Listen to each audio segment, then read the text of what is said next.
Muy bien. Qué bueno. Pues mira, son 7:03. Vamos a dar un par de minutos más, por favor, e iniciamos, ¿no? También, por favor, igual que ayer. Digo que el martes, Okey. ¿vale? Gracias, Sharon. De nada, bye. Bye.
Bueno, pues yo creo que vamos a iniciar, Sharon, también en respeto a tu tiempo, para no ir retrasando más.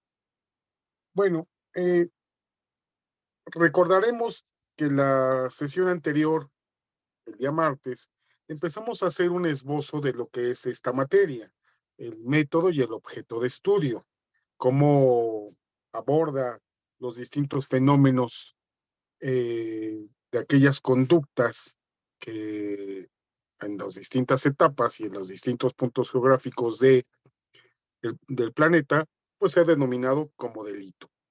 Pero no solamente desde el punto de vista normativo.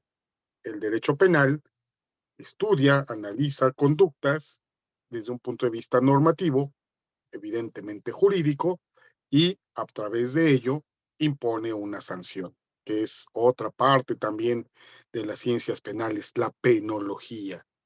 Pero la criminología estudia no solamente el aspecto formal o normativo, sino las causas y el origen por cual una persona comete ciertas o despliega ciertas conductas consideradas fuera de la norma, fuera del orden social, del bien común, denominado delito en un sentido más amplio. Ok, este, Sharon, si puedes activar un poquito tu micrófono para que me digas entonces, de lo que vimos ayer. ¿Qué recuerdas? Eso para mí es muy importante porque eso se le llama aprendizaje significativo, que es lo que permanece en el recuerdo y en la comprensión del escucha del alumno.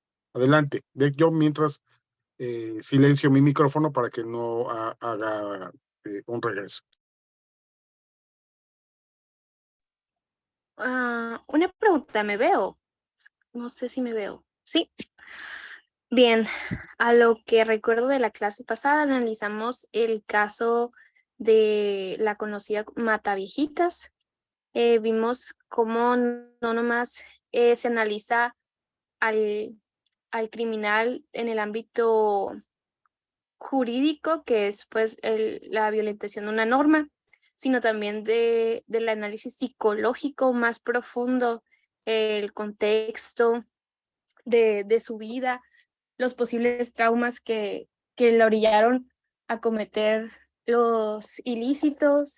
También en ese mismo contexto de los traumas de la infancia que posiblemente derivaron a no tener esa culpa al matar a sus víctimas. También hablamos sobre la criminogénesis, que es el antes de cometer el delito, la criminodinámica, que es la metodología que utilizó. Ya ve que nos explicaba que sus víctimas eran parecidas en cuanto al contexto de que eran personas de la mayor edad, que confiaban en ella debido a que ella les vendía, digamos así, un proyecto del gobierno que les facilitaría alguna ayuda a su salud.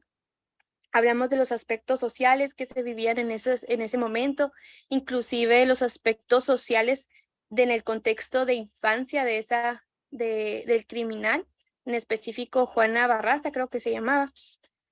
Y vimos todo ese tipo de fenómenos sociales, el entorno social.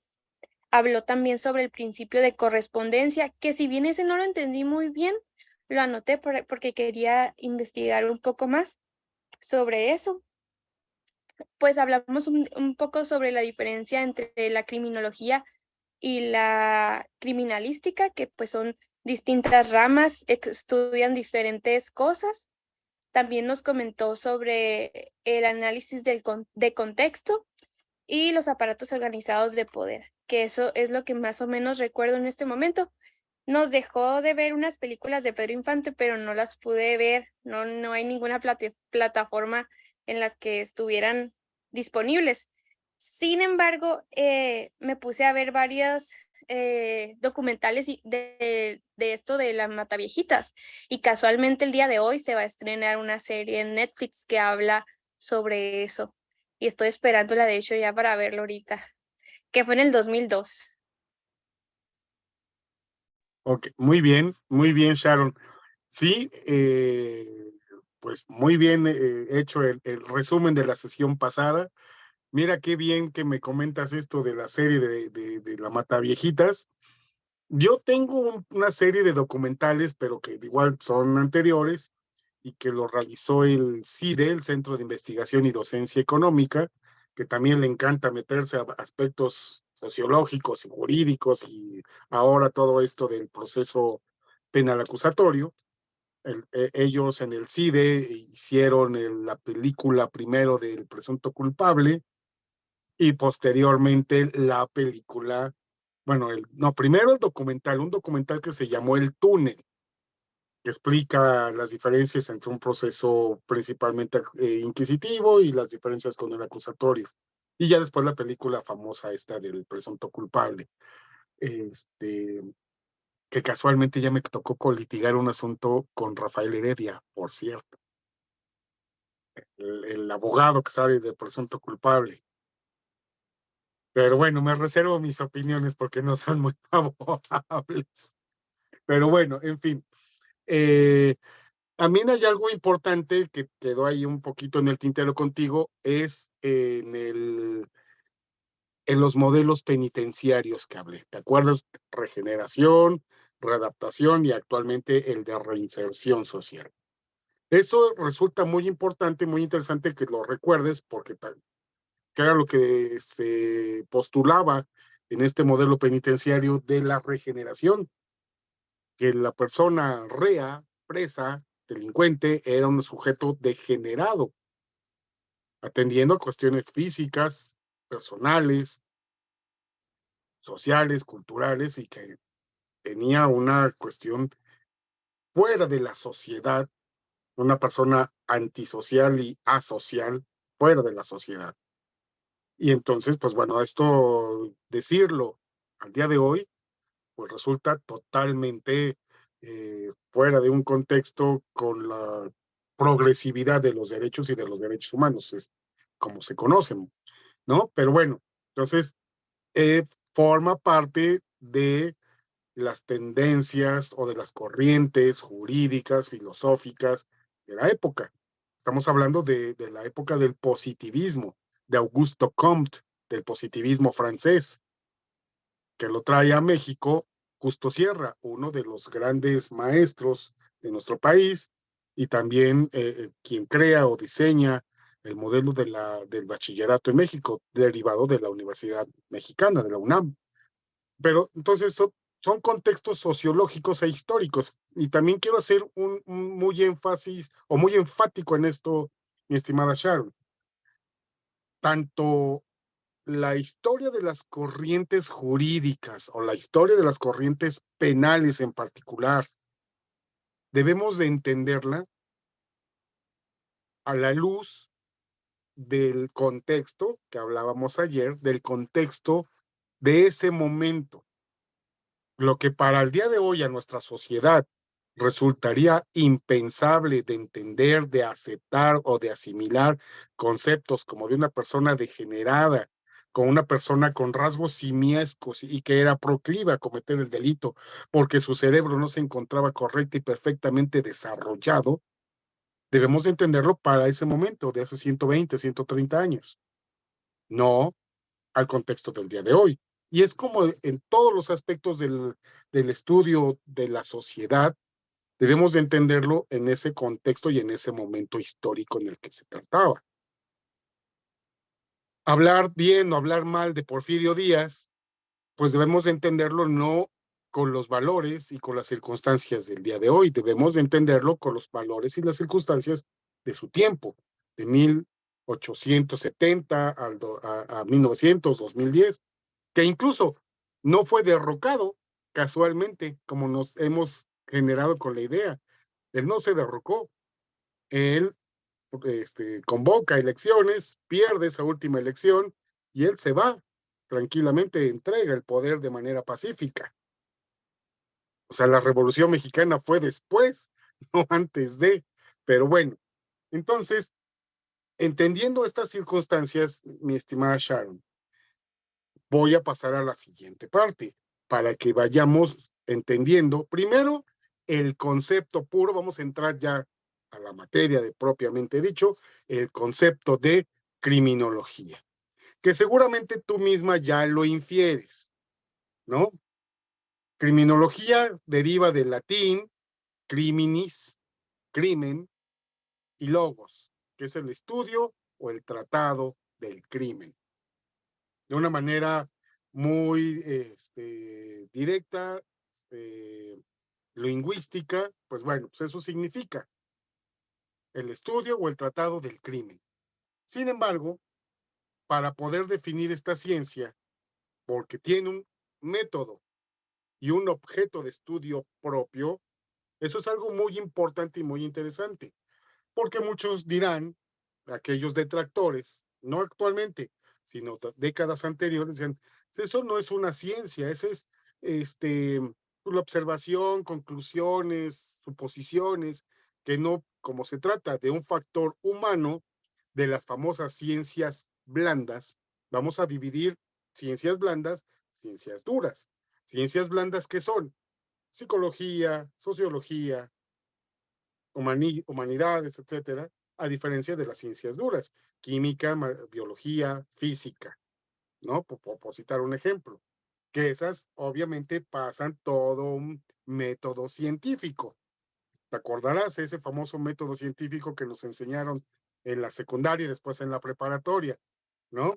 Observación, análisis, experimentación, comprobación, formulación de teoría o ley, ¿no? A grandes rasgos. Ese es el método científico. Ya, bueno, si no puede ser comprobado en un laboratorio donde me diga que esta sustancia, al aplicarle un reactivo químico, va a dar un tercer resultado y esa sea reiterada y sea constante, bueno, pues ya se formó una ley, una teoría, hablando desde el punto de vista de las ciencias duras. Pero de igual manera, hablando de la criminología, es una ciencia. Es una ciencia porque tiene un método y un objeto de estudio particular y obviamente ese método está basado como ciencia a través del empirismo, de la observación y del análisis y del método inductivo y deductivo y además del método abductivo. Bien, entonces, también debemos entender, mi estimada Sharon, que los conceptos o el concepto básico propio de la denominación de criminología, evidentemente va a variar a lo largo de las décadas y en cada región o país en particular. Ok, entonces, el término criminología, ¿quién lo acuñó? ¿Quién lo señaló por primera vez? Fíjate, un antropólogo francés llamado Pablo Topiniard en 1883, hace 140 años. Y no fue un abogado, no fue un sociólogo, fue un antropólogo. ¿De qué se encarga la antropología, Sharon? ¿Me podrías decir?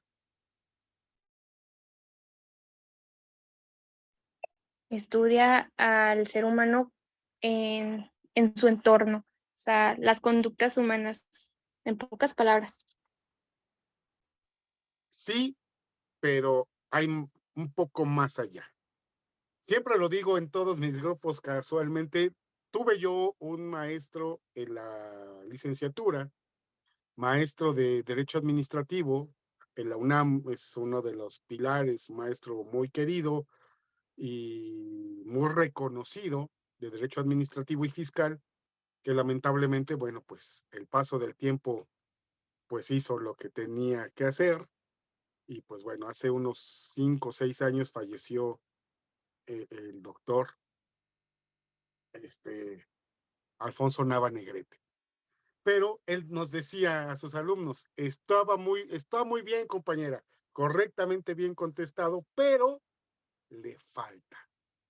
Y así nos preguntaba, ¿qué es el acto administrativo? El acto administrativo, tal.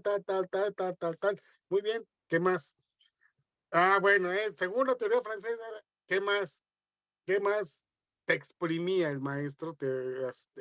Y su examen, su examen final, fíjate lo que estoy diciendo, de todo un semestre exhaustivo, te hacía 2 o 3 preguntas, una del principio, una del último tema y uno por ahí del medio, y que supieras. Entonces así examinaba, pero era un método muy interesante, muy bonito, porque obligaba al alumno a dar más. Pero bueno, estuvo bien, pero te faltó.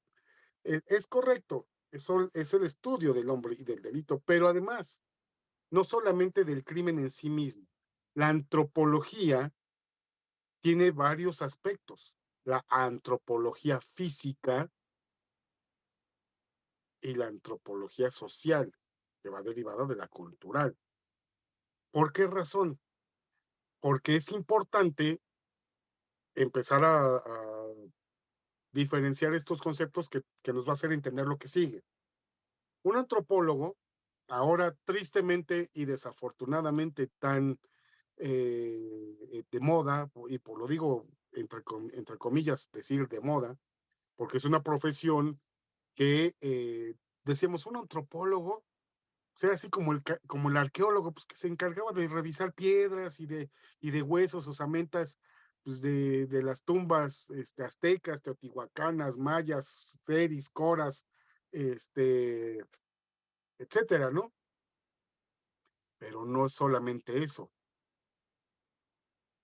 Ahora se encargan de estudiar las características sí morfológicas del hombre, que ese es su objeto de estudio, a través de los años, pero además no solamente del cuerpo en general, sino fragmentos o restos óseos o fragmentos incluso. Y digo que tristemente es una profesión que ha cobrado auge o boga, ¿por qué? Por las eh, fosas de las inhumaciones clandestinas. A mí me ha tocado participar también en cursos o programas de certificación de agentes de investigación de las fiscalías de desaparecidos, y una materia o la relevancia o la importancia de la antropología para conocer las características genotípicas y fenotípicas.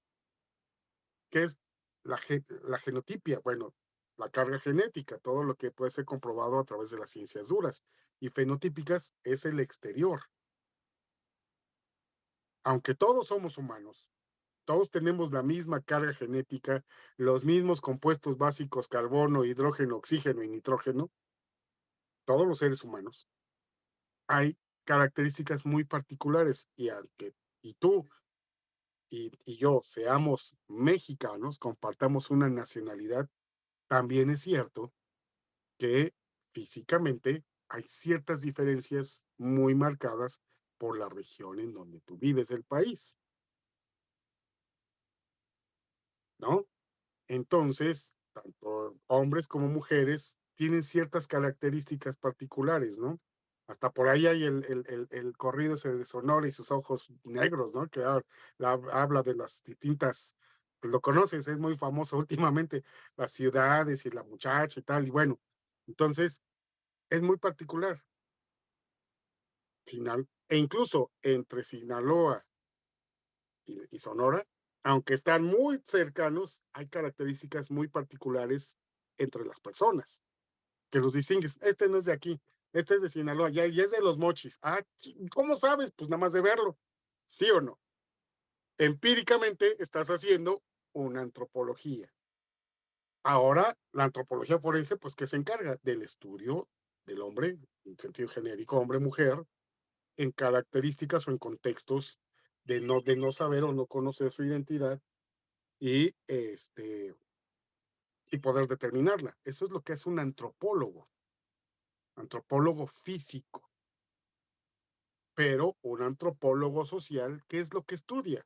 Los usos, las costumbres, la cultura, la música, la alimentación, la cosmogonía, la forma de ver el mundo, la vida, el entorno, y ahí hay mucha importancia precisamente también en el contexto de qué, de la naturaleza. Vuelvo a insistir, y bueno, ahorita contigo, porque tú ves que estás ahorita atendiendo la sesión. En Sonora hay varias regiones. Hay desierto, semidesierto, bosque, alta montaña, mar, costa, etcétera. Entonces, Eso también marca diferencias entre las personas que viven allá, en tu estado. Entonces, eso también es algo que estudia un antropólogo en la vertiente o la especialidad de antropología social. Y precisamente, hablando de eso, un antropólogo social, Pablo Topinard, fue el que dijo, esta ciencia, la criminología, se encarga del estudio del crimen y de quién lo comete. ¿Ok? Pero vamos a señalar lo siguiente. Hay alguien que es muy importante, que marca un antes y un después en esta ciencia, que seguramente lo has escuchado, se llama Garofalo, Rafael Garofalo, italiano, ¿no? Este señor definió la criminología como una ciencia, pero además de centrarse en el crimen, además lo anexa con el estudio de la criminalidad y de las penas. Él va más allá, no solamente el estudio y el análisis de la mente, de la psique humana, sino que además las consecuencias que ahora les llamamos muy rimbombantemente como las consecuencias jurídicas de él. Entonces tenemos a este francés, Topinard, Garófalo, y vamos a hablar de von List, alemanes y Mesmer. ¿Qué dicen ellos? Que la criminología es una ciencia que tiene por objeto la indagación. Indagar, conocer, entender la etología criminal. ¿Me podrías tú decir, Sharon, si en alguna ocasión oíste hablar del concepto etología?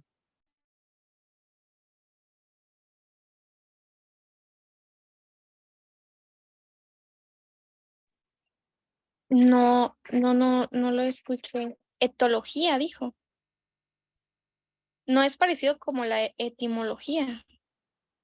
No. Sí, no, desconozco. Ok, bueno. Todo lo que, que tenga el sufijo logía o logos, pues es estudio, es análisis, sí. Pero la etimología, como tú dices, es el estudio de las palabras, del origen de las palabras, ¿no? La etimología. Pero la etología es el estudio del comportamiento.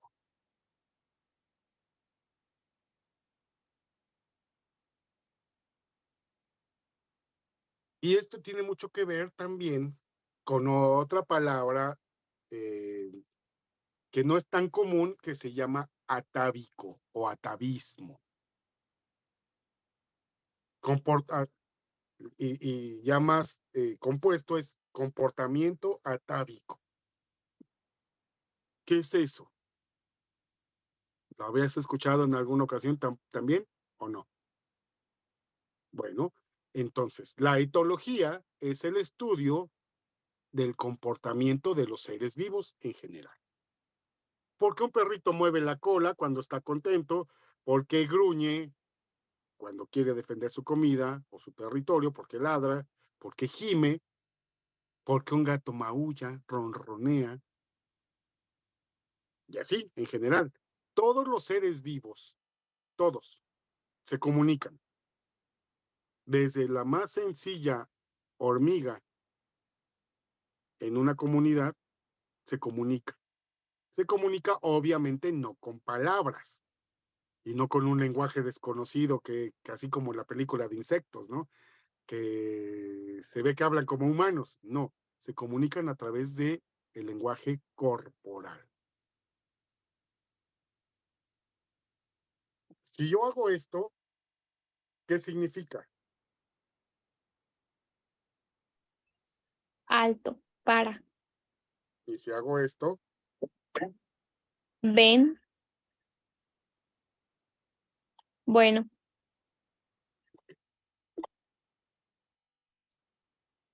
Esto se le llama como paralenguaje. Son señas que tienen un significado y le asignamos un significado. Vemos un letrero con una fotografía que hace esto, ¿qué entiendes tú? Pues me tengo que detener, bajar la velocidad, que hay un alto, ¿no? O un policía que está haciendo, no te está diciendo ni una sola palabra, pero hasta le hace enojado. Órale, muévase, muévase. Eso es para lenguaje.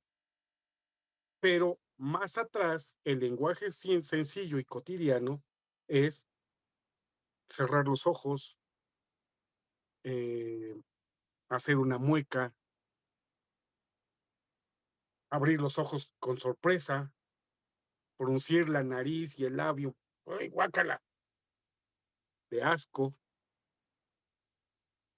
abrir la boca, enseñar los dientes y con una curva, así como decimos, de oreja a oreja, una sonrisa. El miedo, la alegría, la tristeza, el enojo, la sorpresa, el asco, son emociones básicas que tenemos todos los seres humanos. Y todos los seres humanos, desde Alaska hasta la Patagonia en Argentina, o desde Japón hasta Acapulco, pasando por Sonora, todos los seres humanos las tenemos y son innatas. No, nadie nos las enseñó. Son reacciones del cuerpo y son después emociones. Entonces,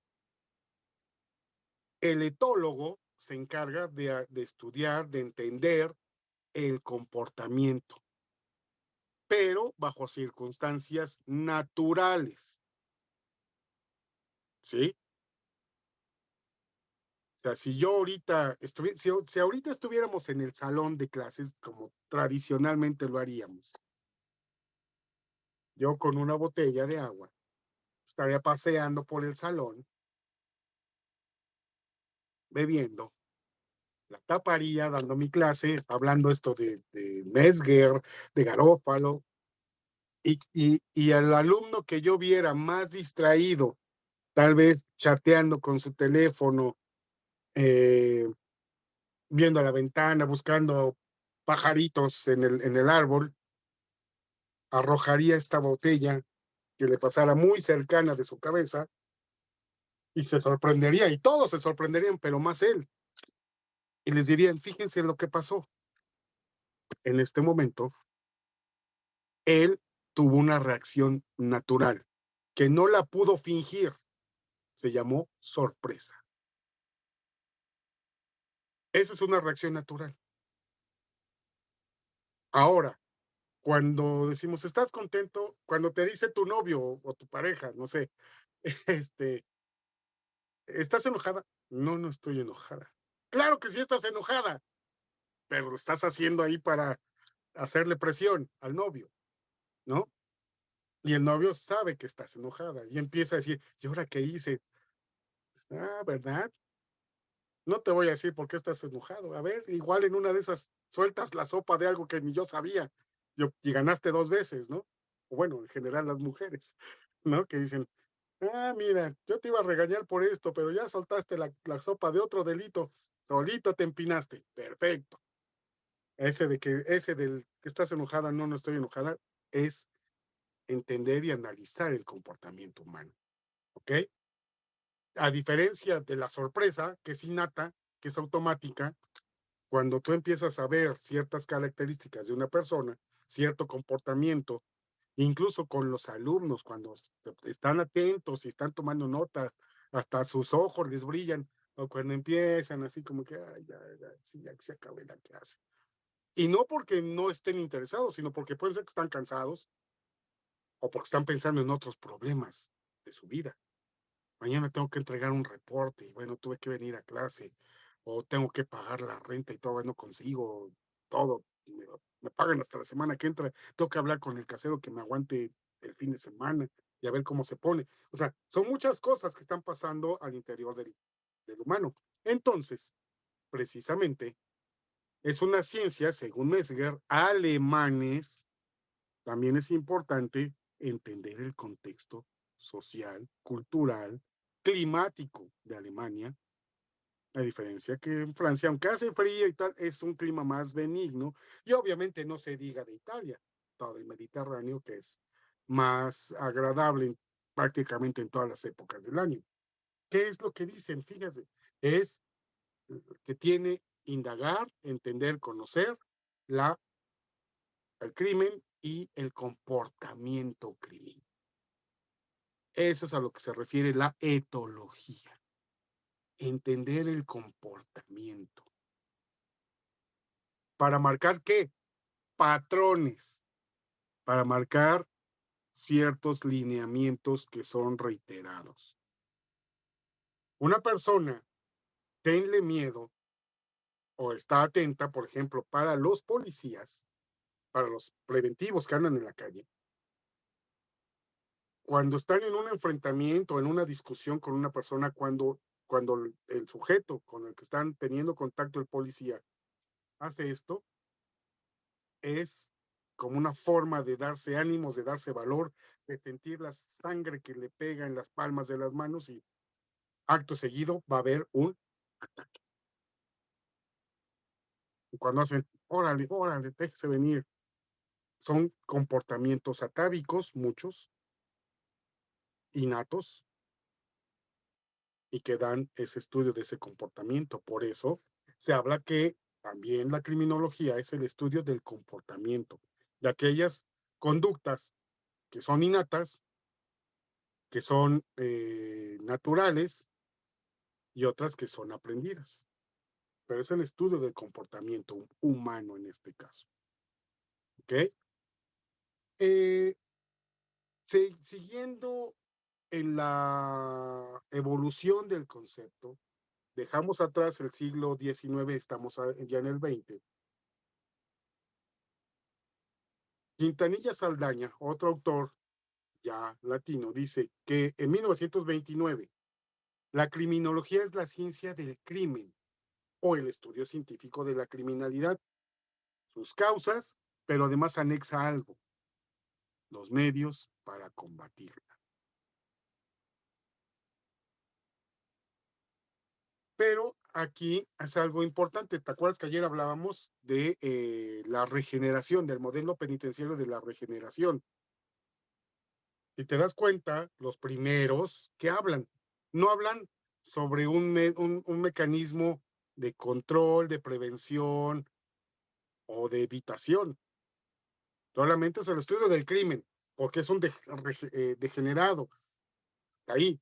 Pero ya 1929 empieza a haber otras corrientes donde hablan lo, y anexan no solamente el estudio del crimen como tal, sino que además, ¿qué lo origina? Las causas y los mecanismos para combatirla. Pero fíjate que además, una cosa es el combate y otra cosa es la prevención. Combate es ir, agárralos, genera estadística, genera información, pero eso no resuelve el problema. Debemos de generar condiciones para prevenir. Y bueno, 1929, pues es una década interesante porque en Europa, pues ya empezaban a sonar de nuevo otra vez los tambores de guerra, ¿no? Y en todo el resto del mundo también, aunque parezcas un tanto lejano, en América, aunque no hubo combatientes americanos en la guerra europea, sí hubo también un apoyo, un auxilio por parte de los insumos, maderas, ¿cómo se llama? Productos básicos, comida, etcétera, etcétera, medicinas. Y entonces, aquí ya hablan del combate del crimen. Más adelante, ya terminando es la segunda década, 1930, 1940, otro autor, Abrahamsen, dice que la criminología es la investigación que a través de la etología del delito, fíjate, siguen hablando de etología, de comportamiento, y de la filosofía, busca cómo curar al delincuente y prevenir conductas delictivas.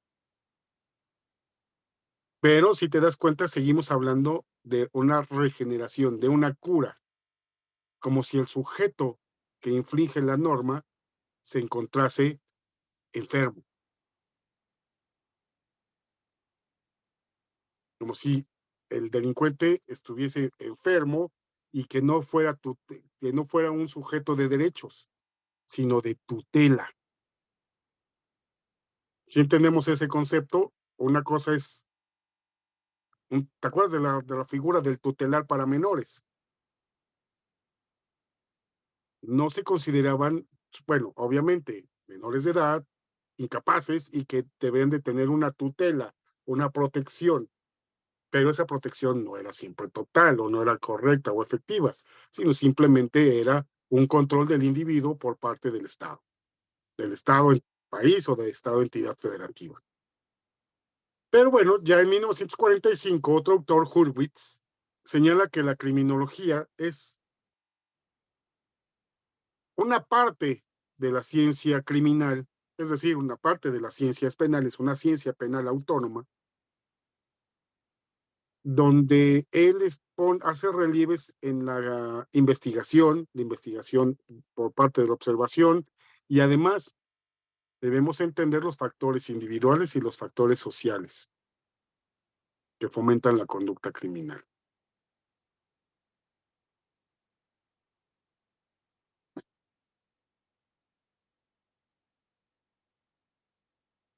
Vamos a terminar esta primera parte de la definición, en donde Rodríguez Manzanera, ¿qué es lo que nos dice? Que la criminología es una ciencia autónoma, pero una ciencia que sintetiza el estudio a través de varias ciencias auxiliares: el crimen, el delito, el delincuente, las víctimas y en general a la sociedad, que además es una ciencia causal, que estudia las causas que originan las conductas delictivas, que las explica.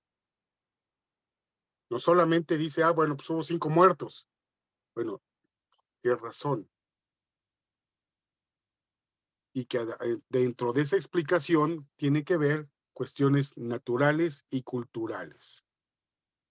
Importante e interesante esta definición de Rodríguez Manzanera. ¿Por qué? Porque se mete a otro aspecto sobre la naturaleza humana y las enfermedades mentales que puede tener el ser humano. Y los aspectos culturales, por supuesto. No quiero decir con esto, ojo, y lo subrayo, mi estimada Sharon, que origen sea destino. O sea, por haber nacido en un barrio humilde, tengas que ser delincuente. No es necesario, o no es una consecuencia lógica. Mande, adelante. Sí, ahora que recuerdo, este autor Rodríguez Manzanera lo citaba mucho mi maestro de criminología y me acuerdo que nos hizo leer su libro que se llama Criminología. Y Así es. recuerdo que este autor manejaba mucho que la criminología era una ciencia autónoma de las ciencias penales, o sea, que la apartaba. Y sí, hablaba sobre los aspectos inclusive fisiológicos. Hablaba que había ciertos autores que decían que el criminal tenía aspectos fisiológicos del cráneo, que pensaban Simiesco. que el criminal, ajá, que el criminal tenía ciertas facciones del cráneo. O por ejemplo, como habla de las enfermedades mentales, él, no me acuerdo muy bien, pero sí los clasificaba como enfermos, pues, al criminal como si tuviera algo en su mente que estuviera erróneo. Pero este Ujú. autor sí creo que fue del siglo pasado, o sea, sí, ahorita en la actualidad ya existen nuevas corrientes que hablan, que no son enfermedades y está más enfocada a la reinserción y la prevención del delito A eso me acuerdo muy bien, pues que ya no estaba tanto en cómo castigar, sino cómo prevenir las conductas criminales. Así es. Y el maestro de Rodríguez Manzanera, Quirós Cuarón, pero Quirós Cuarón es del cine, Cuarón, conservaba el cráneo de varios delincuentes para hacer un estudio antropométrico, el tamaño de la bóveda encefálica, para saber si le presionaba el cerebro, si presionaba el cerebro había poca irrigación sanguínea, poca oxigenación, y eso generaba problemas. Algo así como el famoso Dr. Jekyll y Mr. Hyde, ¿te acuerdas? Que de día era un honorable médico y en la noche se transformaba en su alter ego y cometía crímenes y asesinaba y destrozaba, etcétera, etcétera. Pero sí, eso ya está superado. Pero sí, lo que es enfático es que es una ciencia. Aquí estoy hablando precisamente de ese contexto y de esa aproximación de que es una ciencia autónoma. No sé si has llegado a ver, y si no, búscala, dice si me dices que no encontraste ni la de Islas Marías ni la de Nosotros los Pobres, yo sí la he visto en YouTube. La voy a buscar y le voy a decir aquí a la compañera de administración o de coordinación, perdón, que les haga llegar la liga, porque sí existe, sí, yo la he visto en YouTube. Pero bueno, hay otra película muy famosa que se llama Ahí está el detalle, de Cantinflas. Pues es la historia típica de enredos de Cantinflas y que matan aparentemente a una persona y lo confunden con él, bla, bla, bla.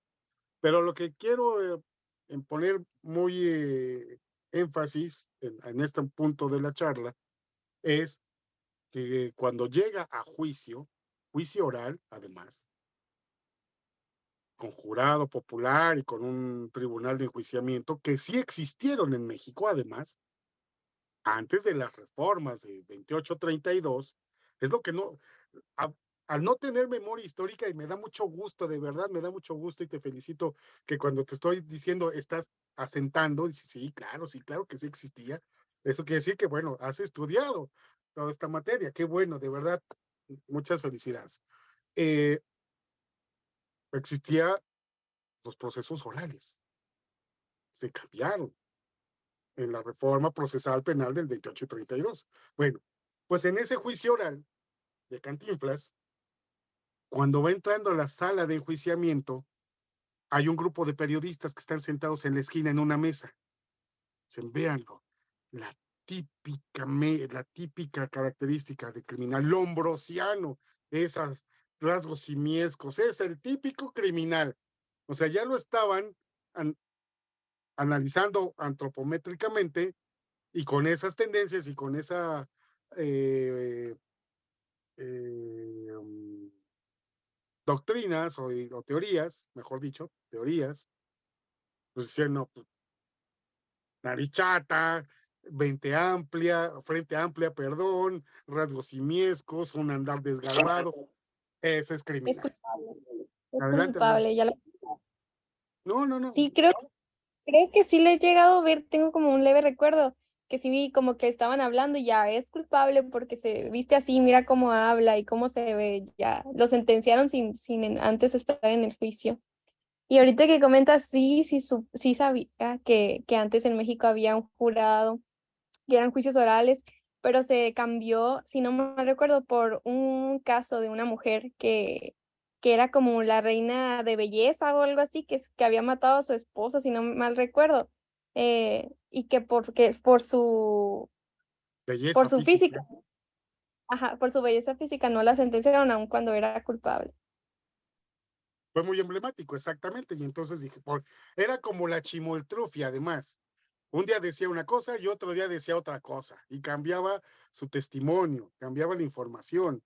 Y como además no quedaba ningún tipo de registro, todo era por la inmediación que ahora sabemos, entonces dijeron, no, vamos a regresar a un sistema de actas, donde todo quede consignado en las deposiciones de los testigos para que no haya este problema. Incluso te acordarás, bueno, no, porque ahí sí eres muy, muy joven, pero bueno, sí sabrás que al terminar de emitir su testimonio, el testigo, la víctima, los policías, leído que fue, hasta así se le ponía la leyenda, leído que fue la presente acta por todos los intervinientes, firman de enterados y de conformidad del contenido del mismo.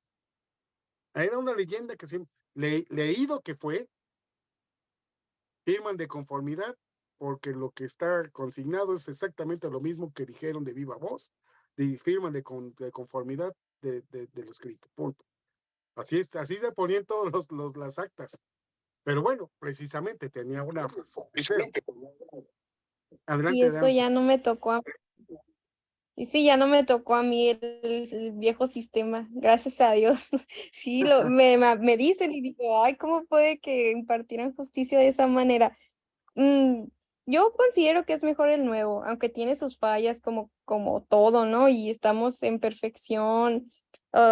Creo que de 2008, 2015 que se implementó, hasta ahorita sí hemos avanzado, aunque hay ciertas tendencias más en los abogados que pues, digamos, no quiero decir viejos, pero que crecieron y que pues vivieron todo lo que fue el antiguo sistema, como que quieren regresar a ese tipo de cuestiones, de que no.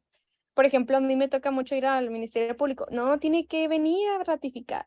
Y yo, pero ¿en dónde dice? Pues, o sea, de que no, tráemelo, tráemelo, o que me firme. O sea, muy tecnicismos que no vienen en ningún lado, pero que traen arraigados, esa es la palabra, arraigados del viejo. Así es, así es.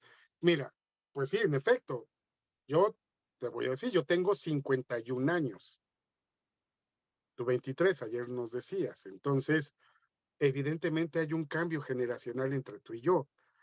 Y a mí me tocó estudiar las reglas del proceso mixto inquisitivo, eh, llevé algunos asuntos, después materia penal del sistema anterior, posteriormente después me dediqué pues una gran parte de mi vida laboral en el servicio público, en distintas instituciones, gobernación federal, después seguridad pública, luego gobernación, incluso estuve un tiempo en la entonces PGR, pero pues bueno, me tocó un, un, un, un, un, un México distinto, digo, no, pues ni no ha pasado mucho tiempo, o sea, a mí me tocó ver las noticias cuando estaban en vivo el asesinato, el homicidio de Colosio, de Ruiz Massieu, de ese año tan asiago del 93, o 94, creo 94.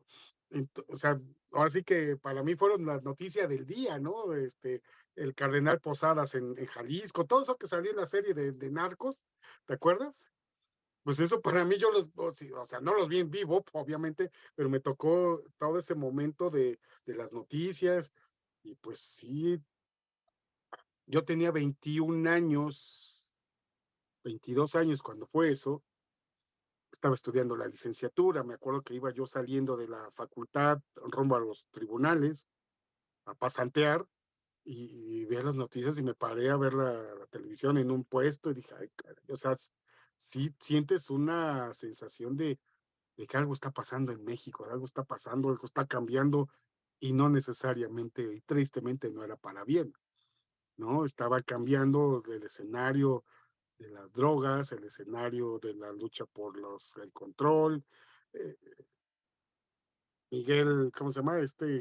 Arellano, Miguel Ángel Félix Gallardo, que era el jefe de jefes, famoso de Jalisco, pues estaba desmoronando, estaba el cambio ya, lo estaban acosando para detenerlo, entonces pues había una guerra de reacomodo entre los cárteles, y eso pues a mí me tocó vivirlo, ahora que lo vemos en las series, ay, pues sí, pero a mí me tocó verlo, digamos, pero es un cambio que nos va a tocar otros 20 años cuando tú tengas 50 y estés dando clases, tal vez, porque sí te veo como que a lo mejor hasta tienes hasta ese perfil, a lo mejor también de postulante y docente en un futuro. Tú vas a hablar sobre el cambio del sistema, que te tocó ver la transición.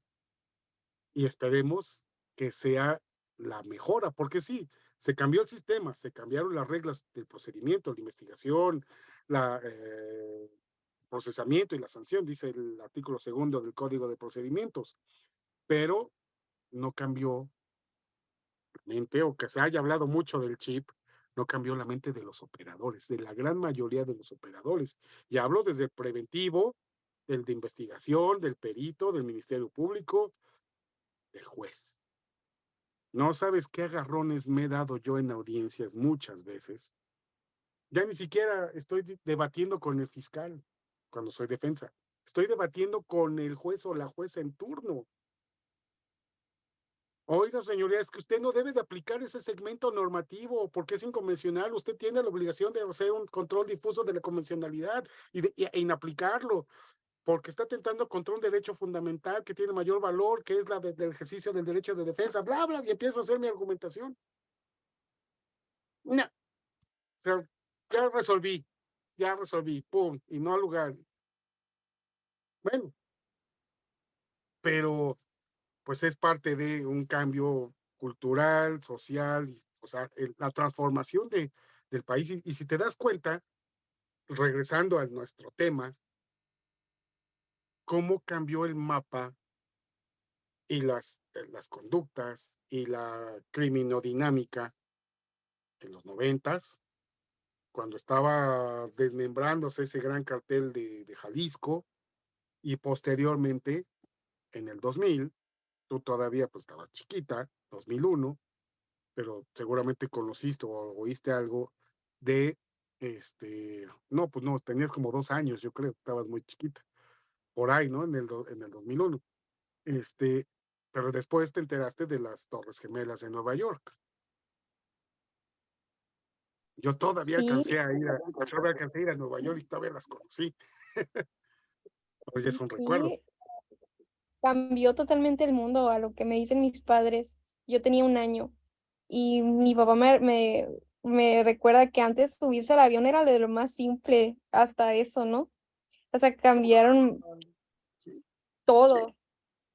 Sí, hablando de los cambios políticos en México, a mí me gusta mucho la historia y de hecho en el año 1994, que fue todo lo de la muerte de Colosio y, y eso, o sea, es interesante de que el México de antes, que siento que vivió todo eso como que la persecución, digámoslo así, o el trauma de vivir la política en México, el PRI de tantos años y después que llegó Fox y luego en 2006 la lucha contra el narco, que pues a mí no me tocó vivir nada de eso, pero siento como que afectó mucho a los abogados de hoy en día, que tienen una mentalidad, yo no sé cómo decirla, pero muy arraigada, así como que de impotencia, que creo yo. Y por ejemplo, Ujú. yo que nací, digamos, con los derechos humanos, que digo que es muy fácil de que no, o sea, no sé, o sea, por ejemplo, platico con mi papá, que es penalista de toda la vida, y mi mamá también penalista, y me dice, no, es que tú traes otra escuela. Y yo, pues es que, pues yo no viví todo lo que ustedes vivieron, pues, y pues es tratar de buscar lo mejor, yo creo, o sea, entre ambas generaciones. Sí, claro, por supuesto. Y bueno, pues precisamente yo creo que tus papás han de ser más o menos de la edad mía, más o menos, me imagino. Pues a ellos les tocó vivir exactamente esas situaciones. Eh, o sea, cuando yo era niño, pues sí oías que había crímenes y situaciones, pero pues, eran muy esporádicas. A lo mejor porque había un control de medios, como ahora lo conocemos, callaban a la prensa, eh, pero pues vivías con un contexto social, pues, de tranquilidad y de paz social, en sentido amplio, ¿no? Los noventas, pues fue una década de transformaciones, sí. Entonces yo tenía tu edad, un poco más o menos. Este, y ya después, en el 2000, me tocó a mí pues el cambio de PRI a PAN. Yo trabajando en 2004 en seguridad pública, me tocó toda la transformación del sistema acusatorio, o sea, las iniciativas de reformas legales. Yo tenía que estar pues, prácticamente toda la semana en la Cámara de Diputados, en el Senado, como parte de esta dependencia, pero bueno, después, lo 2006, pues yo estaba en seguridad pública, o sea, me tocó todo ese tema. Este, y yo era director de capacitación de derechos humanos, capacitar a los policías en temas de derechos humanos y, y atención a víctimas. Que había temas en Sonora, que había temas en Tijuana, Ciudad Juárez, Michoacán, Acapulco, Ciudad de México, o sea, pues donde hubiera incendios, pues ahí tenía yo que estar también, pues tratando también de ayudar a tapar el incendio o calmar a la gente, o atender a las víctimas. Pero pues bueno, pues sí, fue una época muy álgida. Pero regresando al tema de las Torres Gemelas y del cambio de las dinámicas delictivas, ¿qué fue lo que pasó en particular con las Torres Gemelas? Se dio este ataque real o simulado, no es tema ahorita de análisis si fue realmente los terroristas talibanes o que fue una confabulación del propio gobierno de Estados Unidos, no sé, pero lo que sí sé son los efectos y las consecuencias. Una de ellas, que cambió las rutas del trasiego, del paso de la droga de Centroamérica y de México hacia Estados Unidos. Con el cierre de las fronteras ya pasaba menos cantidad de estupefaciente, se quedaba mucho ya en México y entonces a los transportistas, a quienes se dedicaban al transporte de las drogas, a los narcotraficantes, ya no les pagaban con dólares, les pagaban con mercancía. Entonces tenían que colocar su mercancía en México. Y ahí es a donde empieza la lucha por los territorios, la lucha por los mercados. México deja de ser un país de origen, o sea, fabricante o cultivador de marihuana, y un país de tránsito donde pasa la marihuana colombiana o la coca colombiana para ser un país además de destino y de consumo, exactamente. Y es por eso que a tu generación el incremento de la drogadicción se multiplicó. Claro que sí había drogadicción en los 90, por supuesto, pero no era con esa incidencia del día de hoy.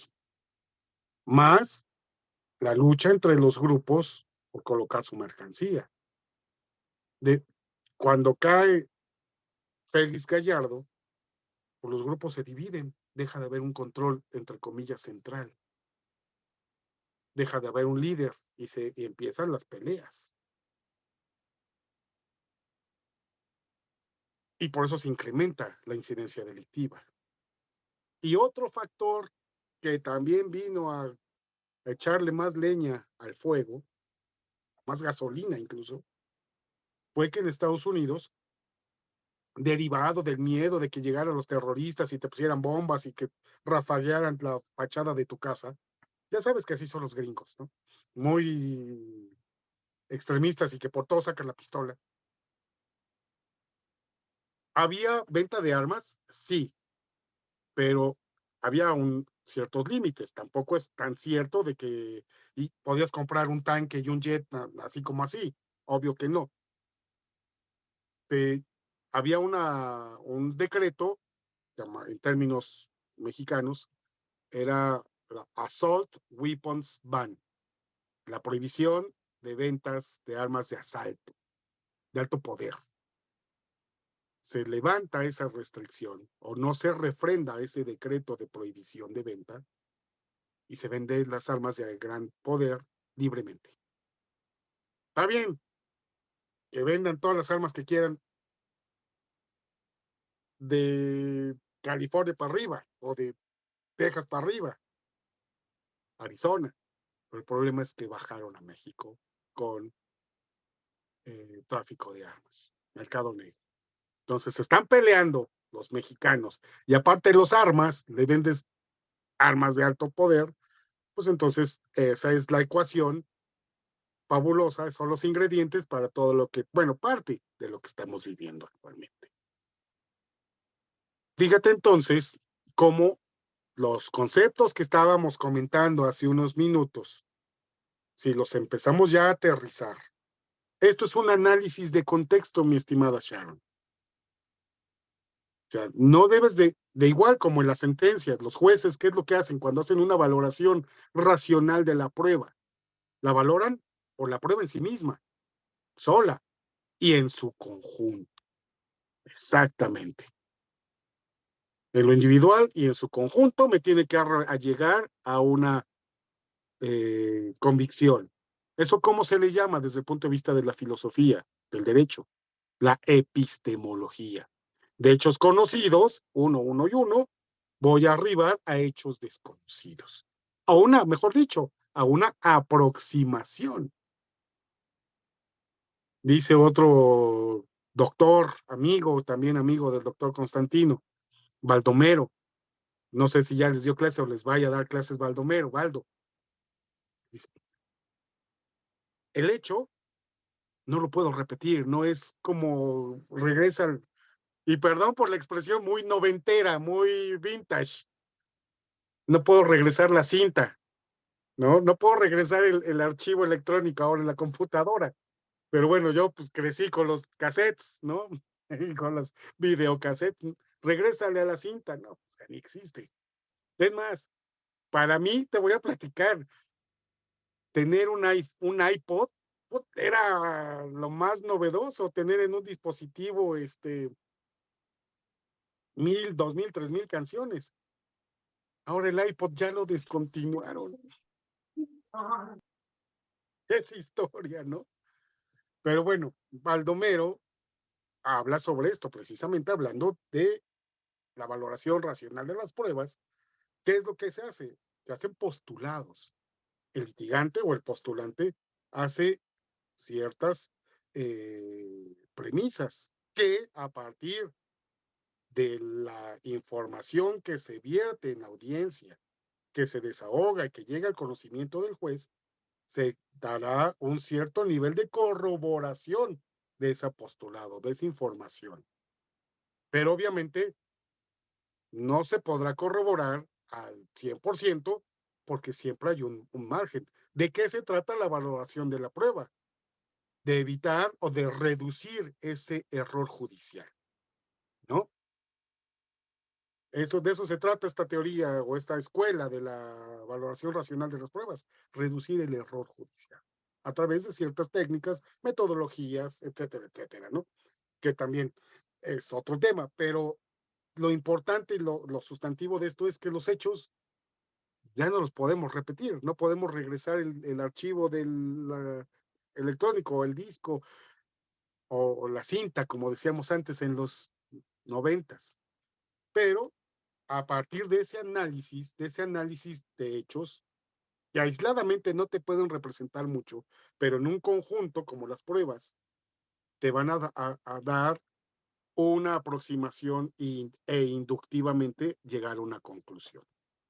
Y estamos haciendo de lo macro, ya después veremos lo individual o lo particular, ¿no? Entonces, eso es lo importante de lo que estamos haciendo. Y mande. Yo tengo una duda en Sí, por cuanto favor. a este tema que acaba de mencionar sobre la valoración de la prueba. La primera, creo que conozco al licenciado Baldomero Sapida Mendoza.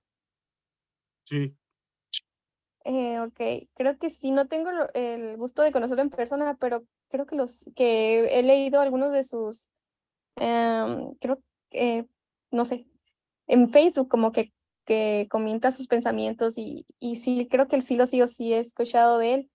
En cuanto a lo que analiza él, de que no puedo retroceder el cassette, se refiere a que no puedo saber realmente qué fue lo que pasó, pero con las pruebas puedo darme una idea y eliminar el error de qué fue lo que pasó, que es la epistemología, pues llegar a la verdad, pues jurídica, la más próxima. Y por eso se refiere a que valoras la prueba en lo individual y en conjunto para aproximarte a lo que realmente pasó, ¿a eso se refiere? Ujú. En sentido muy Ah, amplio, sí. En síntesis, digamos, obviamente, si me escucha, me va a dar de coscorrones mi amigo. No, no, no, no es cierto, no entendiste mal. O decir, bueno, entendiste más o menos a lo mejor lo que queremos, porque si es todo un tema muy amplio, yo no soy experto en ello, lo digo con toda honestidad profesional. Precisamente he tomado clases con Baldomero, con René, otros doctores, expertos, también amigos, que han sido, pues son mis amigos, pero también son mis maestros, pero obviamente ellos son los expertos en el tema. Yo tengo ahí una idea muy vaga, llamémoslo así. Pero bueno, la idea es, pues precisamente lo que yo también entendí e interpreté, pues es esa parte, ¿no? Tratar de llegar lo más posible a ese esclarecimiento de los hechos a través de esa valoración y que todo esto se haga de una forma lo más acorde, concreta, correcta posible para que se reduzca el error del juzgador. Porque también, pues bueno, son humanos y no estuvieron ahí, pero hacer que ese error judicial sea el menor. Bueno, entonces, regresando a nuestro tema, ¿qué es lo que estamos haciendo ahorita? Te das cuenta de todas estas definiciones a partir del caso este de las Torres Gemelas. Estamos haciendo un análisis de un contexto social macro que impacta en delincuencia organizada transnacional. Ni siquiera es de un solo país, sino transnacional, más allá de fronteras. ¿Cómo impacta? Y todo esto tuvo un efecto y una consecuencia en América Latina, en la región. Es un fenómeno que no solamente se dio en México, sino en Salvador, Nicaragua, Honduras, Guatemala, Colombia, Perú, Bolivia, Argentina, Paraguay, Uruguay. Hubo todo un cambio en la estructura organizacional de los grupos delincuenciales del continente. Y también, por supuesto, en Europa. Hay otro maestro, doctor, que yo también sigo, así como tú sigues a Baldomero, se llama, ay, se me fue ahorita el nombre, se me escapó ahorita, me acuerdo, pero lo que él dice, el punto es, ¿hay delitos en Alemania? ¿Se cometen delitos? Claro que sí. ¿Hay grupos o organizaciones delictivas organizadas de facto? Sí. ¿Hay delincuencia organizada en Noruega, en Dinamarca? Sí.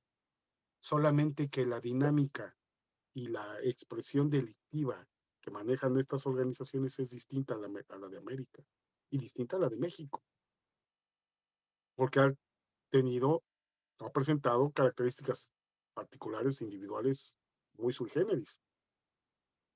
Los descabezados, los desmembrados, embolsados, o sea, esa es una cuestión de terror. ¿Tú llegaste a ver la película de El Señor de los Anillos? No sé si es la primera o la segunda, cuando con unas catapultas arrojan cráneos humanos a las torres del castillo. Eso es una práctica de la Edad Media. A los prisioneros los decapitaban y con catapultas lanzaban las cabezas hacia el interior del castillo. ¿Para qué? ¿Con qué efecto? ¿Con qué intención? Con la intención, obviamente, de generar terror. Lo mismo que hacían en la Edad Media es lo mismo que están haciendo ahora. Es una muestra de poder, pero también de aterrorizar al grupo delincuencial rival y a las familias. Entonces, lo que está pasando en ese contexto criminológico mexicano tiene que ver mucho también con la cultura, con la trascendencia de la cultura. Tú me dirás, bueno, pues aquí no había castillos, pero había rituales y grupo y peleas entre los distintos pueblos originarios de México.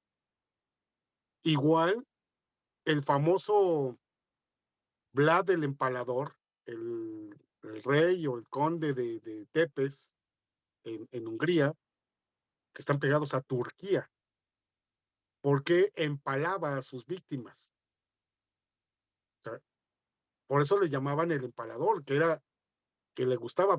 Y sí, cuando a los prisioneros, así como pollo rostizado, lo atravesaban con una pértiga, los levantaban vivos para que tuvieran una agonía de horas o de días. Y la sangre que fluía la bebía este sujeto para generar terror y que era muy poderoso. Y de ahí surge después la leyenda de Drácula, que le gustaba beber sangre o chupar sangre. O sea, no es el Drácula de Hollywood, sino, ¿y por qué lo hacía? Para generar terror a los turcos y que no entraran en su territorio. Todo esto tiene una razón de ser histórica, desafortunadamente.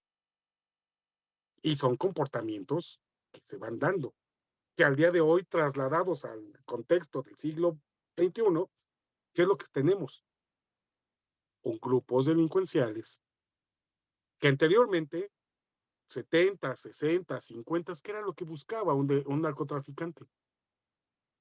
Sembrar su droga, cosecharla, transportarla y venderla, como toda mercancía. Y mientras más calladitos, mejor. Pero al haber esta lucha interna por las plazas, ¿qué tienen que hacer? Pues yo soy más poderoso, yo soy más fuerte, mostrar el músculo y generar terror en el adversario y en la sociedad. Eso es lo que pasó, es lo que cambió. Antes eran distintas las dinámicas. Por ejemplo, te voy a platicar, en Navojoa, en Sonora, pues se me antojó ir a cenar unos tacos de asada. Regresando al hotel, se para un vehículo, se cierra, yo iba caminando la tarde, se cierra y se bajan dos sujetos. Y cuando me ven, me dicen, este no es, se suben y se regresan, y se van. Yo sentí en ese momento, pues sí, miedo. Dije, ay, qué bueno que se bajaron, qué tal si me disparan y después dicen, chin, este no es, después de haberme privado de la vida. Pero ¿por qué lo hacen? Pues para generar esta situación de control social. Ok, preguntas hasta aquí, Sharon. ¿Algún otro comentario? No, ningún comentario. Muy interesante. Ok, bueno, vamos a avanzar. Entonces, de lo que hemos visto, pues es la definición y cómo vamos a entender, digamos, a la criminología social, cultural y la parte precisamente del individuo y cómo estudia ese comportamiento. Y algo que me quedó pendiente, hablamos de la etología, pero no hablamos del atavismo. El atavismo, ¿qué es? Es precisamente ese estudio de aquellos comportamientos humanos, pero que son muchas veces innatos. Innatos porque han sido reiterados a través del tiempo, de siglos, de décadas, de siglos o de milenios, que vienen desde los primeros grupos o asentamientos humanos organizados ya en una etapa de evolución que conocemos como del Homo sapiens, que han sido estas conductas que son innatas, como el de rascarse la nariz, el de bostezar o el de agredir, para proteger territorio, proteger alimentos o proteger la preservación de la especie, ¿no? Esos son comportamientos atávicos. Bien, entonces, ¿cuál es el objeto de estudio de la criminología, Sharon? Ya lo hemos planteado. El delito, el delincuente, la víctima y el control social de ese comportamiento. Repito, el delito como tal, el delincuente, el autor, los efectos que tienen las víctimas y cómo se va a hacer un control social de este tipo de conductas humanas. ¿Ok? En cuanto al control social, se refiere A la también prevención y al combate. al combate, o como lo que dije ahorita, ¿no? ¿Quién era? Quien combatía la conducta. Mm, Un autor ahorita que mencionó dijo que hablaba sobre eso. Ujú.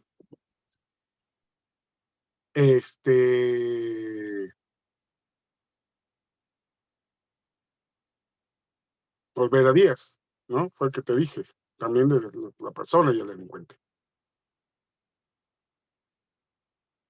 Bien, entonces, ¿qué es lo que vamos a hacer? En este punto, a mí me interesa que tú me ayudes precisamente con toda la información que ahorita tienes, Sharon.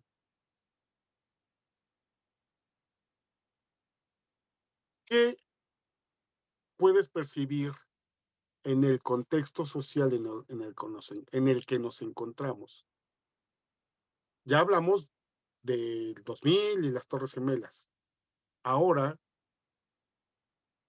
¿cómo podemos controlar socialmente lo que estamos viviendo? ¿Qué está pasando? Se ha llegado a un grado, narcocorridos existen desde hace mucho tiempo, ¿no? Los corridos son parte cultural del México, como cuando se hablaba los juglares de las gestas, de los caballeros en Europa, en Francia, que defendían o protegían a la población, o que estaban en Oriente recuperando Tierra Santa, etcétera, etcétera. Siempre han existido esa narrativa musical de las gestas, de los actos aparentemente heroicos. Y en México, pues obviamente la música ha sido una expresión cultural. En la década de los 10, 20, 30 del siglo pasado, que narraban épicas o epopeyas de las batallas del movimiento revolucionario, ¿no? Pero, ¿qué era precisamente lo que promovían? Una figura de un héroe social, de alguien que liberaba, que libertaba, que ayudaba, Díaz, digo, Pancho Villa, Madero, Zapata, sus corridos, ¿no? Pero eran figuras, digamos, hasta cierto punto de héroes, de liberadores, de eso, de revolucionarios que buscaban una mejora social, ¿no? Posteriormente, 50, 60, 70, 80, pues había los primeros corridos que hablaban sobre aventuras de grupos delictivos, ¿no? Y eran prohibidos, no se permitía tanto, no eran tan bien vistos escucharlos en la radio.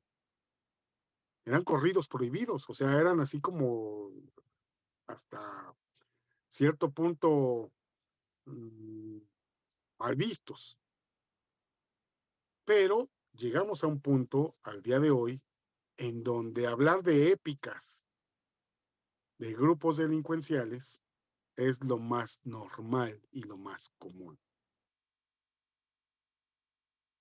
¿Qué es lo que está generándose en México y en el mundo? Pero hablemos de México. Una normalización de la violencia, una normalización e incluso una eh, heroicidad de estas personas que han cometido delitos. Los están convirtiendo en héroes y puntos de referencia a seguir.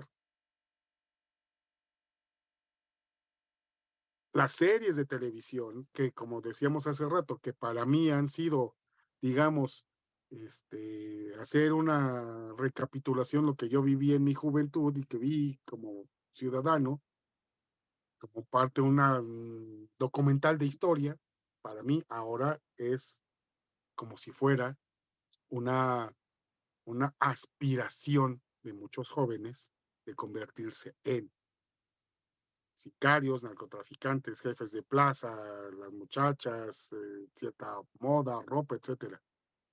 Entonces, aquí yo quisiera preguntarte tu opinión como joven que eres. Precisamente, ¿tú qué opinas respecto de esta música? Y ya pensando como abogada y pensando como en un sentido más amplio de, de qué tan correcto es que una situación social, un hecho social, sea narrado, obviamente que debe y puede ser narrado, pero que además los medios, la industria, el comercio y sobre todo las autoridades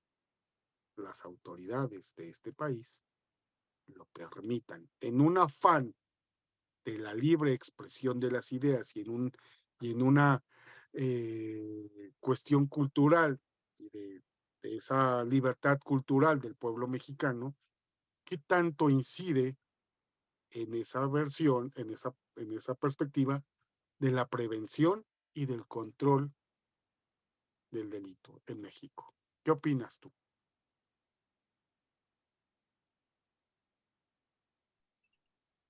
Bueno, en cuanto a los narcocorridos y a las nueva música que me ha tocado, yo pues soy una persona joven y eso es, digamos, el pan diario en la radio, en las redes sociales, o sea, como este tipo de aspiración a exaltación al narco que incita de alguna manera a los jóvenes de pues normalizar esas conductas delictivas, diciendo como que pues la única manera en la que se pudiese llegar a un éxito o, o por ejemplo, a la logras, ¿cómo decirlo?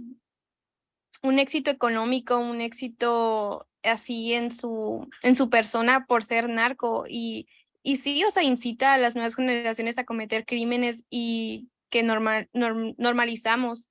Creo que el gobierno sí debería tomar, cartas en el asunto, no sé si prohibirlos, mínimo prohibirlos a jóvenes, menores de edad, yo creo que sí sería lo correcto, pero también como que cruza una línea en cuanto a la libertad de expresión y el arte, porque pues es música y para algunas personas eso es arte son gustos. Yo creo que está mal, en mi punto personal, yo creo que está mal que se incite mediante la música a cometer crímenes porque pues no son cosas lindas que se escuchen, pero pues el ritmo y todo hace que sea pues lindo, digámoslo así, escuchar o muchas veces, por ejemplo, en mi generación es como que pues es que todo el mundo lo escucha y sí, lo normaliza.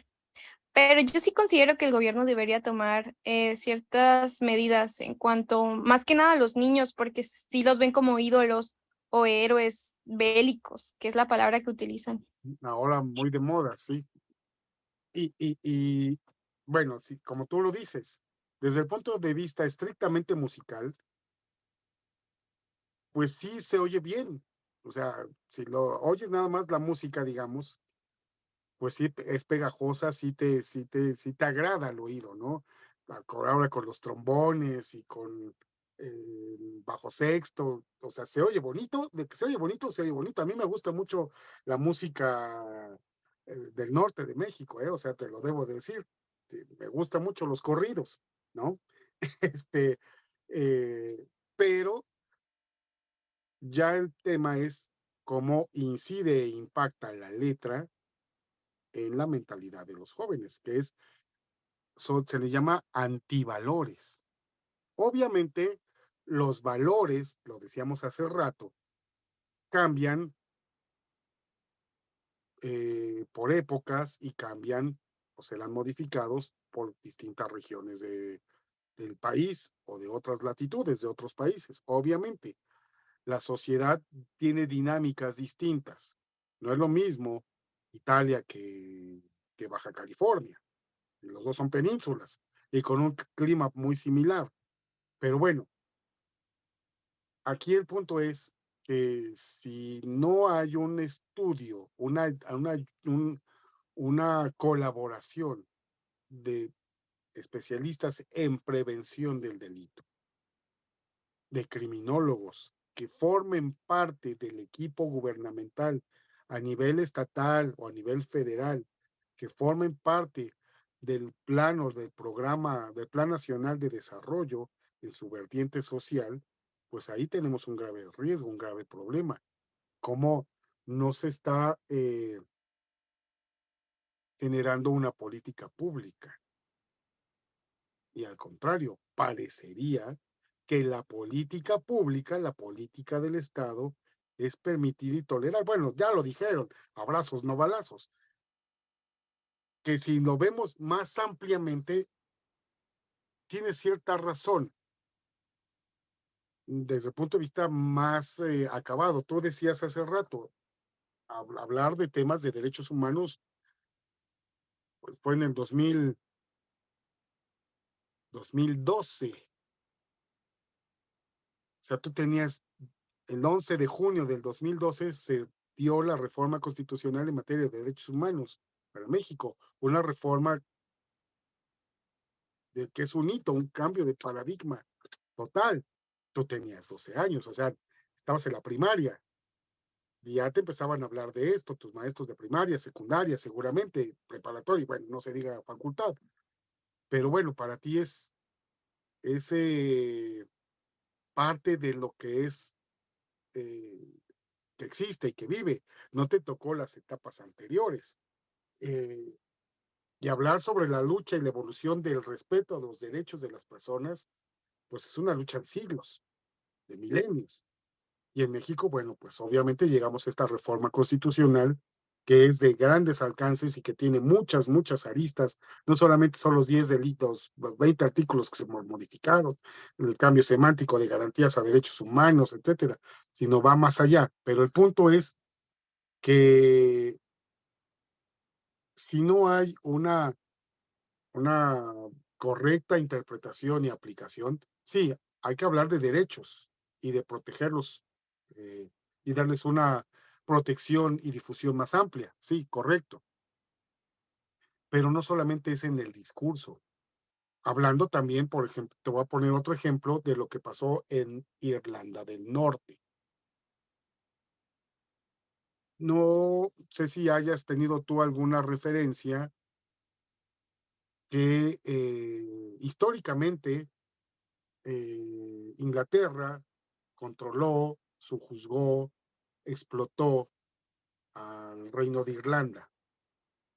Esa, esa lucha entre anglicanos y católicos, los ingleses son anglicanos, que se separaron de la Iglesia de Roma en 1530 y tantos, eh, y los irlandeses son principalmente católicos. Hay una pelea religiosa, más una pelea territorial. Y esto estoy hablando de 1700, 1600, 1800, y en 1900 se creó un grupo denominado AIRA, por sus siglas en inglés, o Ejército Republicano Irlandés, que sus métodos de combate y sus métodos de hacer mella en el gobierno central inglés del Reino Unido de Gran Bretaña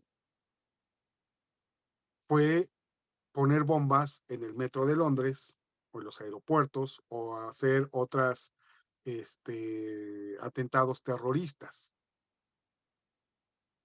Y durante siglos, décadas y siglos, fueron combatidos muy crudamente los irlandeses.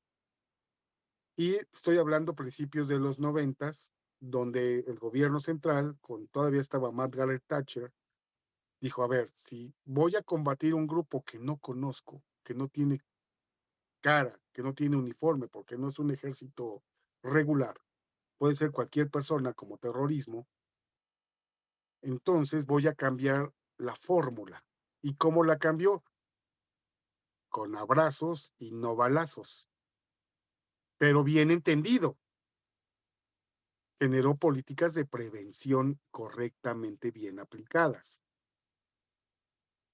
Replegó a los soldados del ejército inglés a sus cuarteles y mandó otro ejército. un ejército de educadores, un ejército de trabajadores sociales, un ejército de enfermeras, de médicos, de odontólogos, etcétera, etcétera, etcétera. Trabajo social, de derechos humanos. ¿Cuál fue el objeto y cuál fue la importancia? Dijeron, la seguridad o el combate al crimen a partir de la fuerza del Estado, el jus puniendi, y la fuerza legítima del Estado para combatir a los delincuentes, genera una paradoja. A mayores helicópteros, más camiones, patrullas, policías, pistolas, radios, cuarteles, etcétera, etcétera, etcétera, eso combate los efectos, pero no combate las causas de la criminalidad. Es decir, una prevención terciaria, una prevención adecuada. ¿Y qué fue lo que pasó? ¿Cuál fue el resultado? A esos jóvenes, así como tú, y lo acabas de decir, Sharon, tu generación, tus amigos, tus compañeros, tus conocidos, vecinos, etcétera, etcétera, en un país con crisis económicas, con crisis recurrentes desde los 70 al día de hoy, tus papás y yo crecimos cada fin de sexenio con el fantasma de una devaluación y que decían nuestros papás, hay que comprar azúcar, arroz, maíz, harina, tener porque va a subir cada primero de enero y después cada cambio de sexenio. Si hoy lo compramos con 20 pesos, mañana va a costar 100, ¿no? Las devaluaciones, las crisis recurrentes económicas. Bueno, crecimos con eso, pero ahora, ¿qué es lo que se busca? Una prevención correcta y adecuada y generarle a los jóvenes como tú condiciones para que puedan tener un correcto y un adecuado proyecto de vida y que lo puedan desarrollar y lo puedan tener. Alimentación, vestido, agua, seguridad, seguridad social, seguridad pública, todos los derechos humanos convertidos en derechos fundamentales en el texto constitucional que tú conoces. Si el Estado se encarga de positivarlos y hacerlos no solamente positivos en la norma constitucional, sino además hacerlos efectivos, entonces, ¿qué es lo que va a pasar? Obviamente, en todas las sociedades, pasadas, presentes y futuras, existirá sujetos o individuos que salgan de la norma, que salgan de ese bien común. Siempre va a existir en México y en Dinamarca, aunque sea un país con mayor nivel de bienestar social y como dicen, de felicidad. Pero una cosa es que salga de la norma uno, dos, tres, cuatro personas por ahí, a que sea la generalidad. ¿Y por qué se salen de la norma? Porque no tienen nada que perder más que la vida misma. ¿No? ¿Me explico? Si el Estado genera, si el Estado eh, fomenta el respeto, la promoción y la efectividad de los derechos fundamentales, educación básica, salud, medicinas en los hospitales públicos, seguridad social, etcétera, etcétera, etcétera. Seguridad pública, que salgas a la calle y que puedas transitar libremente por la vía pública sin temor de que te puedan hacer algo. Y hablando ahora en cuestión de género para las mujeres en general, pues se incrementa ese riesgo al salir a la calle, ¿no? Entonces, si el Estado genera condiciones de seguridad, habiendo seguridad en el Estado, se generan la libertad de comercio, la libertad de tránsito, la libertad de culto y obviamente la salud física. Si tienes seguridad en las calles, vas a poder comerciar o tener dinero de lo que es tu oficio, profesión o actividad mercantil que tú tengas. Y si tienes dinero, vas a tener insumos. Y si te enfermas, vas a tener medicinas. Es garantizar el derecho a la salud, derecho a la comida, a la alimentación, vestido, tránsito, ideas, etcétera, etcétera. Y eso fue lo que pasó en Inglaterra. Digo, con sus pincitas o digamos con sus asegúnes, no interpretarlas a pie juntillas, porque son situaciones distintas. Pero es un claro ejemplo en donde si pasamos de una seguridad pública que es 100% represiva a una seguridad ciudadana que busca y atiende el beneficio de los ciudadanos, que ya estoy siendo discriminador de no todas las personas. ¿Te das cuenta? Hablo de ciudadanos como el derecho penal del enemigo. Que aquella persona que pueda cometer un delito, pero un delito que no atente gravemente a la sociedad, bueno, pues podrá ser enjuiciado con las reglas del debido proceso, ser oído y vencido en juicio y pues que pueda ser reinsertado socialmente hablando, como un buen ciudadano que cometió un error, pero que puede ser subsanado. Una vez subsanado, se reintegra a la sociedad y nada pasó. Pero hablando del derecho del enemigo, es aquel sujeto que sale tan violenta y tan fuertemente de la norma y atenta contra la sociedad en su conjunto, no solamente contra su víctima, entonces el Estado lo trata de una manera desigual, limitando o restringiendo ciertos derechos procesales, algunos. Bien, pero esa es la seguridad ciudadana. Lo que habla este autor y lo que se aplicó en Inglaterra fue hacer una seguridad humana, hablando de derechos humanos, que toda persona habitante de un territorio tenga, cumpla y se hagan efectivos los derechos humanos a los que tiene derecho por el simple hecho de ser humano, con este juego de palabras, ¿no? Esta tautología del sonido. Si se cumplen esos derechos, las personas reducirán su incidencia hacia el crimen y eso se le llama como una prevención terciaria y es una seguridad humana.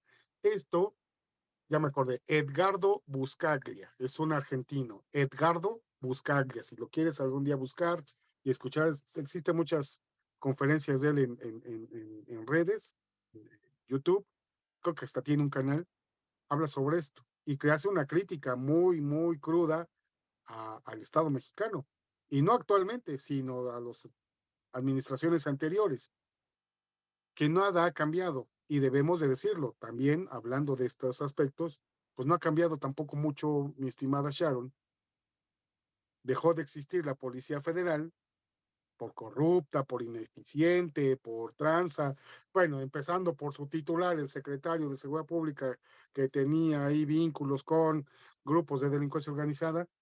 Sí, pero el día de hoy la Guardia Nacional tampoco ha logrado a lo largo de 4 años ya de su existencia los objetivos esperados. Al contrario, ahora es un dejar hacer y un dejar pasar. Tal parece que pues, yo no vi o no veo nada, a menos de que haya ya una situación ya muy complicada, como el Culiacanazo hace 2 años, que también este, no ha habido un cambio sustancial. Pero bueno, esto es algo muy importante que a lo que también atiende la criminología.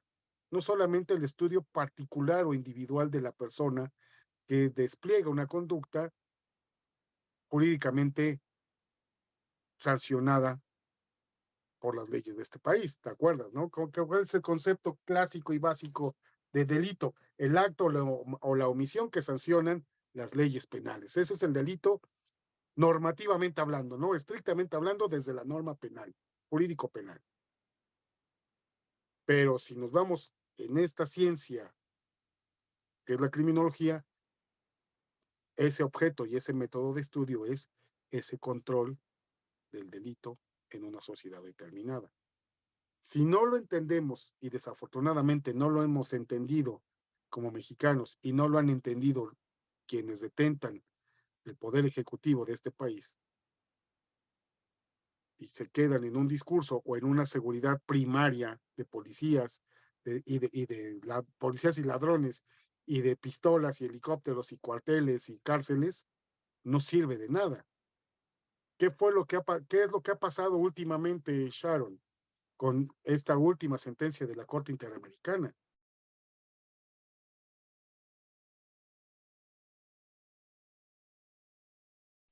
Perdón, no escuché lo último. Cortó tantito la señal. Está haciendo que se revise la prisión preventiva oficiosa, que se tenga que justificar y argumentar las razones por las que sí.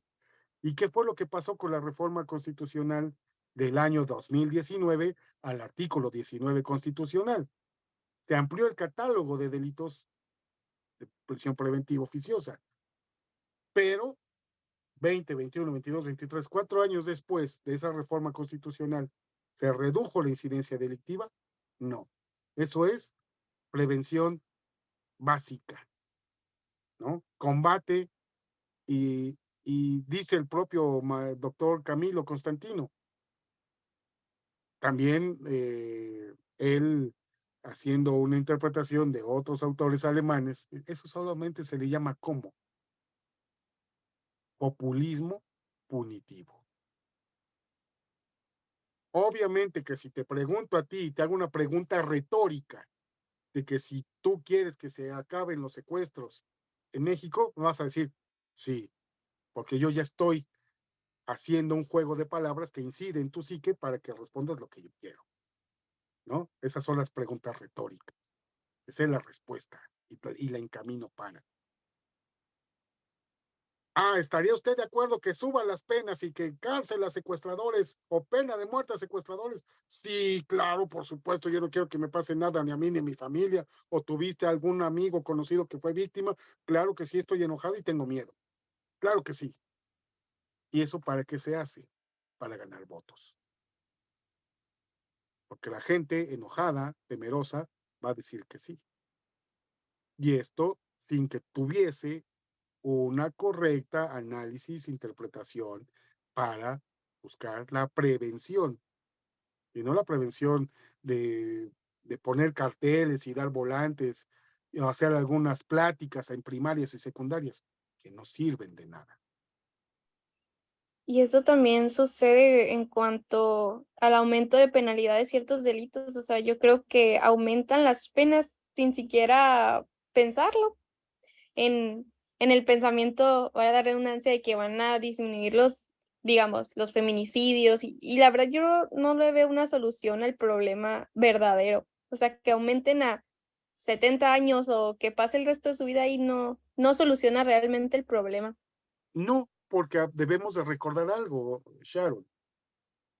El derecho penal es la última ratio, es la última estrategia, la última mirada que debe de tener el Estado para realizar o obtener no solamente un control, sino una armonía entre entre la población, ¿no? Así se ha establecido siempre. El derecho penal es la última ratio del Estado para poder controlar a una población. Y aquí parece que es la prima facie, la primera cara, lo primero que sale es eso. Y ahí tenemos una clara muestra de que no ha existido una correcta y adecuada interpretación y aplicación de una ciencia auxiliar de las ciencias penales, bueno, que ya es una ciencia autónoma, como lo comentábamos hace rato, que puede coadyuvar y colaborar correctamente en las políticas públicas para poder ¿qué? Eliminar, reducir o prevenir la comisión de delitos en un contexto social. Evidentemente, también lo señala este autor, Edgardo Buscaglia, nunca vamos a llegar al delito cero. Nunca vamos a llegar al delito cero en ninguna sociedad, pero sí reducir significativamente ¿qué? Reducir las manifestaciones extremas del delito como tenemos al día de hoy. Eso es algo importante, de poder reducir esta incidencia, el número de delitos cometidos por cada 100,000 habitantes, que es la forma de estadísticamente de hacer un análisis cuantitativo para pasar a un análisis cualitativo de las calidades del por qué se genera las conductas fuera de la norma en una sociedad. El día que entendamos esto, podemos cambiar. Nunca vamos a llegar al delito cero, pero sí reducir sustancialmente, como lo que pasa en otras ciudades de Europa. Yo te voy a comentar, y lo estaba platicando hace rato con un familiar. Quiero yo a finales de octubre hacer el camino de Santiago de Compostela, ¿no? La ruta de Santiago. Y me dice, no, pero oye, pero ¿cómo te vas a ir solo? Y no, es que no pasa nada. Digo, evidentemente habrá robos, seguramente que sí, pero es mínimo. O sea, pensar hacer una ruta de 300 kilómetros a pie caminando, 15 días, que eso es lo que quiero hacer, ya me estuve investigando, pero el punto no es la cuestión física de la caminata, sino vas a andar allí entre cerros y campos y no sabes y no, es que la incidencia delictiva es distinta, ¿no? Y el riesgo que se corre es distinto. Bueno, pues eso deberíamos de pensar y buscar ese tipo de circunstancias. Pero bueno, no lo hacemos y la sociedad mexicana y los gobernantes no han visto en esta gran nicho de oportunidad y seguramente sí lo saben, pero volvemos a lo mismo, como decía el doctor Camilo, es una cuestión de populismo, perdón. ¿Para qué? Para esos intereses personales o de grupo y no para un efecto de, eh, de un correcto programa de desarrollo en nuestro país, ¿no? Pero bueno, pues así las cosas. Comentarios, mi estimada Sharon, de lo que platicamos el día de hoy. Mucho que Pues pensar, ¿verdad? Mucho que analizar. creo que tocamos muchos temas. Se me hizo muy interesante. Habían muchas palabras que nunca había escuchado. Atavismo y etología. O sea, es interesante. Creo que voy a poner voy a enfocarme un poco más en investigar esos temas de criminología. Y creo que esta clase me sirvió para ampliar el término en sí que estudia la criminología, porque pues yo decía, pues el criminal y Y las causas el y los delincuente. motivos. Ujú. Sí, sí, pero está muy, no sé, como que me abrió la visión que no nomás es eso, o sea, es el delito, el delincuente, la víctima, los efectos en la víctima, pero también, porque creo que es de donde me llamó más la atención del control social, el contexto social y la prevención, eh, y también lo que dijo hace un momento, la prevención, pero también los sistemas penitenciarios, el objeto de que pues ya no es tanto castigar, sino pues evitar que vuelva a suceder, que va de la mano con la prevención del delito, ¿no? Pues sí, muy interesante, le agradezco su tiempo y pues me gustó esta plática, aunque nomás fuéramos nosotros dos. No importa, decimos los maestros, con que asista un alumno, con él doy clase. No, al contrario, mejor, hubo más interactuación. Y bueno, pues al contrario, agradecido por tu interés y nos vemos el próximo martes. Hasta el martes, maestro. Que tenga buena noche. Igualmente, gracias. Bye bye.